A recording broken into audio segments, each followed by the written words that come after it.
দর্শক, এতক্ষণ যেই দৃশ্যটি আপনারা দেখলেন, এটি একটি লোমহর্ষক ঘটনার সাক্ষী। সেটি হচ্ছে, আপনারা ইতিমধ্যে হয়তো বা সোশ্যাল মিডিয়ার সুবাদে সকলেই জেনে গিয়েছেন যে ঢাকা বিশ্ববিদ্যালয়ের একজন ছাত্র, যে কিনা মানসিক ভারসাম্যহীন, যার বাবাকে হারিয়েছে, মাকে হারিয়েছে, শেষ পর্যন্ত ছিল ভাই, সেই ভাইকেও হারিয়ে নিজে মানসিক ভারসাম্য হারিয়ে পথে পথে ঘুরছেন এই পথিক। কিন্তু আল্লাহর কাছে তিনি অল্প কিছুদিন আগেও 1000 বছর বেঁচে থাকার জন্য আকুতি করেছিলেন, অথচ তার মৃত্যুটা খুবই ভয়ঙ্কর। আমরা বলছি যে দেশ স্বাধীন হয়েছে 5ই আগস্ট ছাত্র জনতাদের যেই রোষানলে পড়ে দেশের সরকার পলায়ন করেছেন, আমরা মনে করেছি যে আমরা দেশের ভিতরে স্বাধীনভাবে মনে হয় বাঁচতে পারবো। কিন্তু যেই দেশে একজন বাক প্রতিবন্ধী যিনি কিনা একটু মানসিক ভারসাম্যহীন এরকমের একজন লোকের বাঁচার অধিকার নাই, যাকে আব্রাহারের চাইতেও ভয়ঙ্কর নির্যাতন করে মারা হয়েছে। আব্রাহারকে কিভাবে নির্যাতন করা হয়েছিল সেটি আমরা ভিডিও আকারে হয়তো বা দেখিনি, শুনেছি, যারা ধরা পড়েছেন তারা বলেছেন। কিন্তু এটি আমরা ভিডিও আকারে যা দেখলাম, দর্শক, লোমহর্ষক কিছু বর্ণনা আপনাদেরকে দিতে চাই। তার মধ্যে অন্যতম একটি হচ্ছে যে তাকে সর্বপ্রথম পিটানো হয়েছে এবং একজন এমনভাবে পিটাইতে সে ক্লান্ত হয়ে পড়ছে।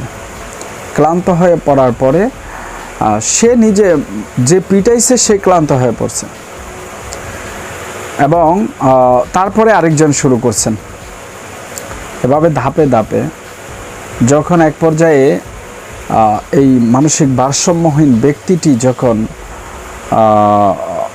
অসুস্থ হয়ে যায়, তখন তাকে সে যখন এক গ্লাস পানি খাইতে চায়, পানি খাইতে দেওয়া হয়েছে।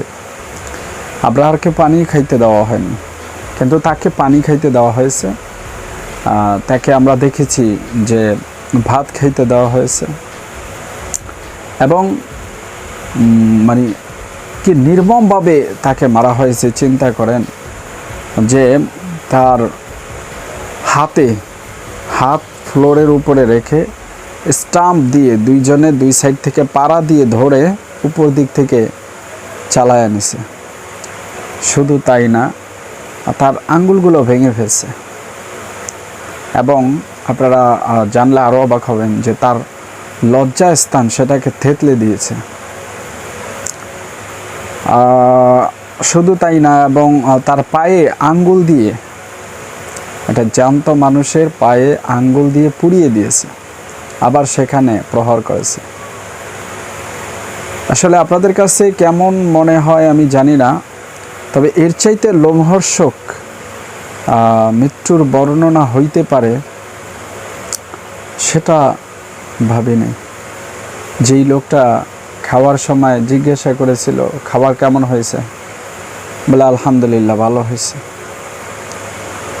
আমরা তার অনেকগুলো সাক্ষাৎকারে দেখছি যে আল্লাহ তাআলার প্রতি তার যে একটা আনুগত্য, সেটাকে সেজন্য আল্লাহ তাআলা তাকে ক্ষমা করে দিবেন কিনা জানি না, তবে আমরা প্রার্থনা করি যেন আল্লাহ তাআলা তাকে ক্ষমা করে দেন। সম্মানিত দর্শক, শুধু তাই নয়, এই লোকটাকে বেধড়কভাবে এমনভাবে পিটিয়েছে এবং সাধারণ কারণে একটা অভিযোগ এনে, সেটা হচ্ছে যে সে মোবাইল চুরি করেছে।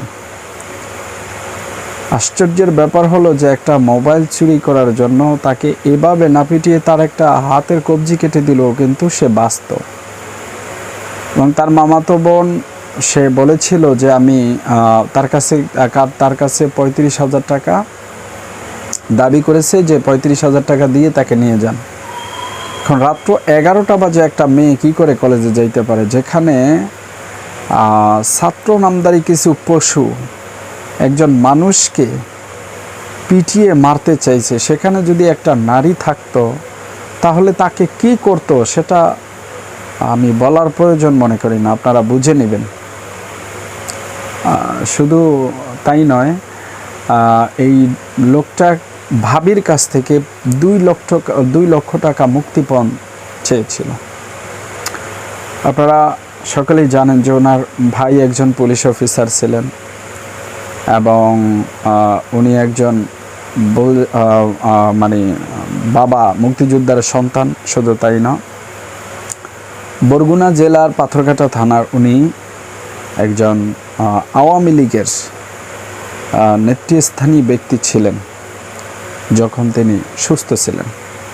কিন্তু তারপরে যখন মানসিক ভারসাম্য হারিয়ে ফেলেন, তাকে বিভিন্ন অভিযোগ দিয়ে, যেটা সে বলেছে, বিভিন্ন অভিযোগ দিয়ে তাকে দল থেকে বহিষ্কার করা হয়েছে। প্রশ্ন হলো যে মারলো কারা?